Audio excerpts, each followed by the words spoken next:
All right, today we're going to look at section 6.4 and also 6.5.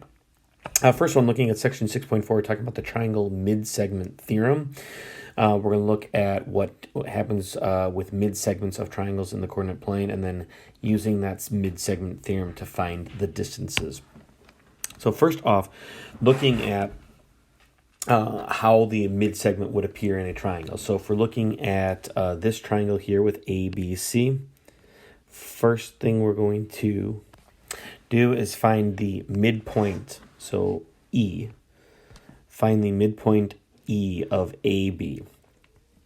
And that is at 1, 4. Find the midpoint D, which is at, so D, and this coordinate plane is at 2, 1. Now, when we're finding the midpoints here, they're in the coordinate plane, but we could also find midpoint if we needed to by adding the x's and dividing by 2, and also adding the y's and dividing by 2. And then for finding slope, we need to remember the slope formula is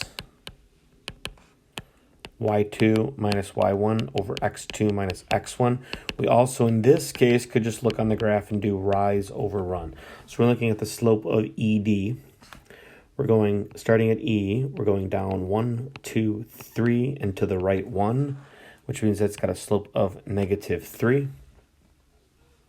And then when we look at the slope of BC, we're going down 1, 2, 3, 4, 5, 6, and then to the right 2, which is -6 over 2, which is also a slope of -3. Next thing, when we're looking at finding the distance, so the length, how long is a segment, big thing why we found those midpoints, we need to remember that the distance formula, x2 minus x1 squared plus y2 minus y1 squared. So we're finding ED, we have to use the points E and D, which we found up top as the midpoints. So we take our x's, 2 minus 1 squared, plus our y's, 1 minus 4 squared. And we're going to get, that is the square root of 1 squared and -3 squared.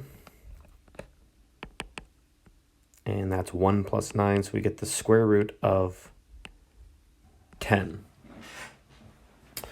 Finding the slope of BC then, use the ordered pairs of B and C. And B is at 3, 4, and C is at 5, -2. So we plug in those points into the distance formula. 5 minus 3 squared plus -2 minus 4 squared, which is 2 squared and -6 squared, which is the square root of 40.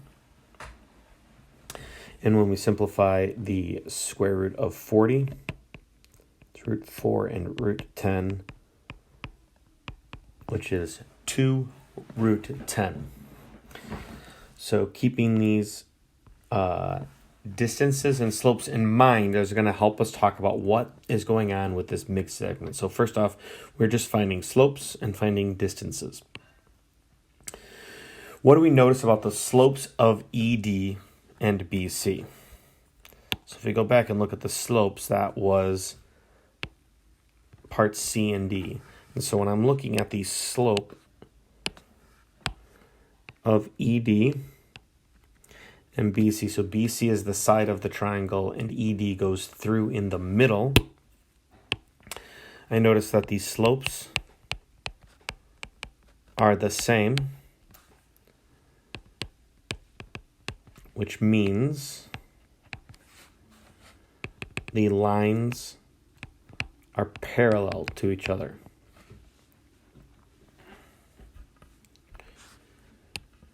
Next thing that's going to be important to notice is when we look at the length of ED and BC. So going back in here, that was part of E and F.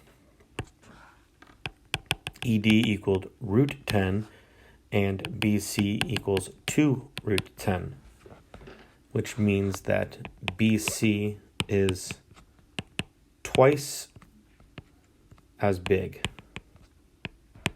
as ED. It's just 2 times the square root of 10. So those are going to be important things that we just went through, and that's how we are going to be able to use the mid-segment of a triangle. So this is a diagram. There are a few different ones. So like MP goes from midpoint to midpoint. The mid-segment is a segment that connects the midpoints of 2 sides of the triangle. So that's why we did the midpoint formula. And every triangle has 3 mid-segments. So MP is considered the mid-segment. And then AC is the base of the triangle that it is parallel to. But I could also have a separate mid-segment if I called MN its mid-segment. It would correspond with the side BC. And in order for a segment to be considered a mid-segment, then the slopes of the mid-segment and then that base, we were just comparing the mid-segment to its base, they must be the same. Therefore, the lines are parallel. Another thing that's important is in order for it to be considered a mid-segment, then the length of the mid-segment is half of the base. Or if you go the other way, the base is going to be twice the mid-segment. So how does that apply in this particular diagram? So in triangle RST, show that mid-segment MN is parallel to RS and that MN is equal to half. So find the slope of RS first. And this one's going up. If I go from S, 1, 2, 3, 4, and then over 1, 2, 3, 4. So its slope is 4 over 4, which is 1. In order to show that it is parallel, I need to find that MN is also going to equal 1. And it goes up 1, 2, and over 2, which is 2 over 2, which is 1. So I can see that these slopes are both the same. Next, I need to look at the segments, the length of these segments. So finding out how long are these. Using the distance formula, I'll use RS is at -2, 1 for S, and then R is at 2, 5. Plug in the distance formula here, and I'm going to go -2 minus 2 squared plus 1 minus 5 squared.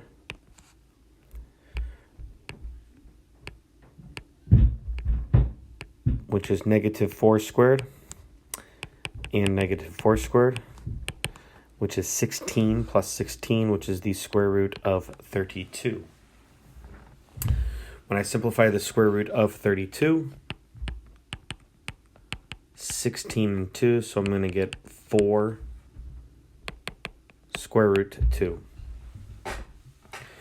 Then when I look at MN, I am at 1, 0, and 3, 2. Plugging those points in. 3 minus 1 squared plus 2 minus 0 squared. I get 2 squared and 2 squared under the square root, which 4 and 4 is 8, the square root of 8. When I simplify that, it is the square root of 4 and 2, which is 2 root 2. And I can see clearly that it is half. One is 4 root 2 and one is 2 root 2. So looking at applying those within this triangle, use triangle LMN, and then it's telling us that they are all 3 the midpoints.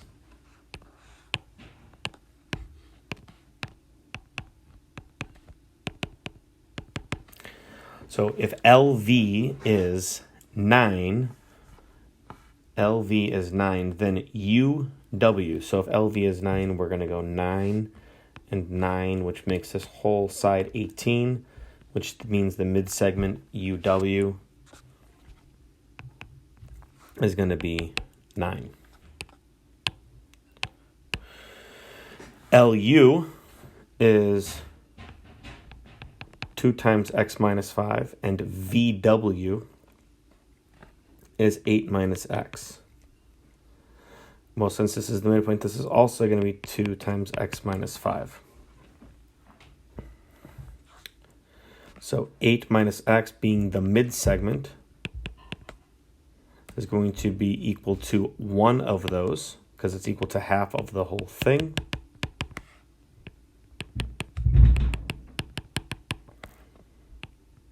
And I get 3x is equal to 18, so x equals 6.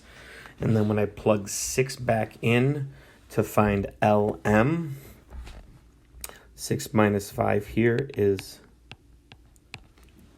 6 minus 5 is 1 times 2, so that's 2, and we get the whole segment is 4.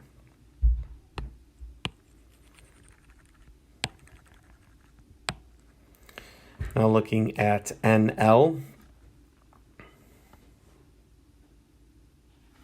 NL is this entire side. And then UW is the midpoint, the mid-segment of it, sorry. So NL, 2x times 12 plus x has to equal 2 of the UW segments. When we distribute,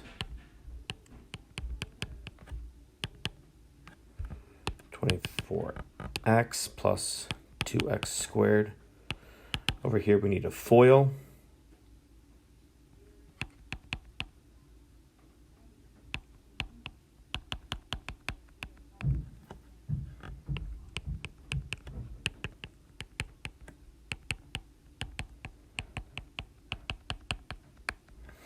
And when we do this, the 2x squareds are going to cancel.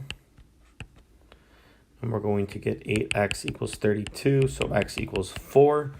We can then plug in x equals 4 and get that.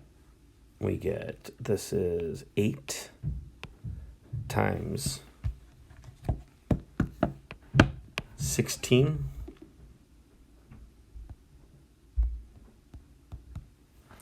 So this mid segment here is going to be the whole thing, NL is 128, which means LV is going to be half of that, which is 64. We're going to skip number 8 for now.